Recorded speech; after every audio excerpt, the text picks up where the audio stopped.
এই ভিডিওতে আমরা শিখব কিভাবে মাইক্রোসফট ওয়ার্ডে এনভেলপ মার্জ ক্রিয়েট করতে হয়। এমন হতে পারে যে আমাদের বিভিন্ন অকেশনে আমরা যখন বিভিন্ন অফিসিয়াল চিঠি ইস্যু করি তখন দেখা গিয়েছে যে একসাথে অনেকগুলো চিঠি ইস্যু করতে হয়।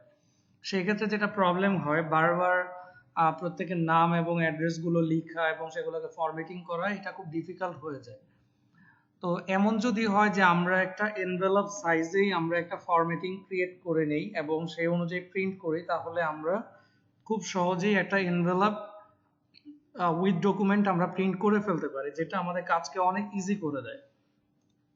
ফর অ্যান এক্সাম্পল, এটা হচ্ছে আমাদের একটা লিস্ট, যেই লিস্টগুলোতে আমাদের হচ্ছে বিভিন্ন আমাদের একটা অফিসিয়াল লেটার যাবে এবং প্রত্যেকের লেটারে হচ্ছে এই প্রত্যেকের এই নামের ইনফরমেশন অনুযায়ী হচ্ছে এই লেটারগুলো যাবে। সো আমরা হচ্ছে একটা যদি মাইক্রোসফট ওয়ার্ডে এনভেলপ ক্রিয়েট করে নেই, তাহলে আমরা খুব ইজিলি এই ইনপুটগুলো দিতে পারি। তো ফার্স্ট অফ অল, এনভেলপ মার্জের জন্য আমাদেরকে মেইলিংস অপশনে যেতে হবে। মেইলিং অপশনস থেকে আমাদেরকে ফার্স্ট যে কাজটা, সেটা হচ্ছে স্টার্ট মেইল মার্জ। এই অপশনে যাওয়া এবং এখান থেকে আমরা ক্লিক করব এনভেলপস, যেহেতু আমরা এনভেলপ মার্জ করতে চাচ্ছি। সো এনভেলপসে আমি যখন ক্লিক করব, সো ফার্স্ট অফ অল আমাকে এখানে এনভেলপের সাইজ সিলেক্ট করে দিতে হবে।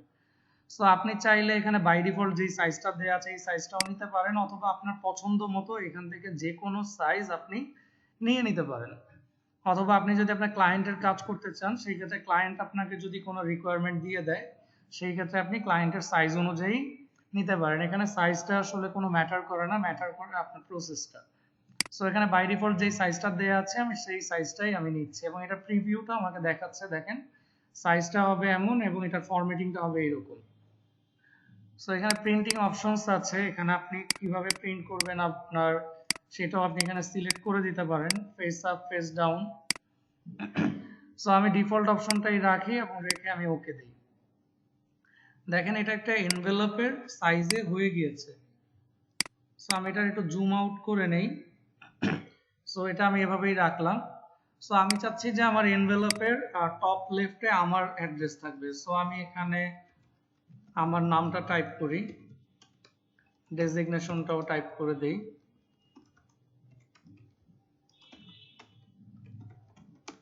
কোম্পানি নেম দিলাম। সো আমি চাচ্ছি যে টপ সাইডে আমার নাম, আমার অ্যাড্রেসটা থাকবে সব সময় এবং বটমে থাকবে হচ্ছে আমি যাকে পাঠাবো তার অ্যাড্রেসটা, এবং এটাকে আমি একটু নিচে নামে এটাকে ফরম্যাটিং করে দিই, মানে আমি আমার মতো করে ফরম্যাটিং করে নিচ্ছি।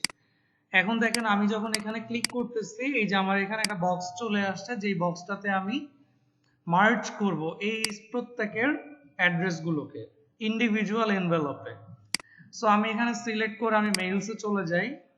মেইলসে গিয়ে আমি এখন সিলেক্ট রিসিপিয়েন্টে যাব, যেহেতু আমি এখন অ্যাড করব। রিসিপিয়েন্টসে গিয়ে ইউজ অ্যান এক্সিস্টিং লিস্ট, এখানে গিয়ে আমি এখন বের করব যে আমার কোথায় আমার এই লিস্টটা আছে।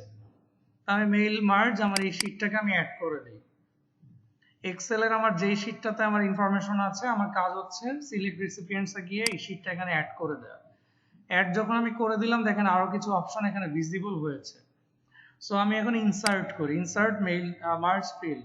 সো আমি তার নামটাকে নিয়ে আসলাম, এন্টার দেই, ডেজিগনেশন চাচ্ছি, কোম্পানি নেম, অ্যাড্রেস, সেল।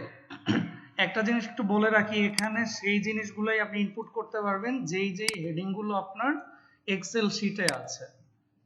এই হেডিং এর আন্ডারে যা আছে সব আপনার এখানে ইনপুট আসবে। সো আমি চাচ্ছি এটাকে একটু ফরম্যাটিং করতে। সো আমি এটাকে রাইট অ্যালাইনমেন্ট করে দেই, ফন্ট সাইজটা 11 করে দেই। তারপর হচ্ছে আমি এটার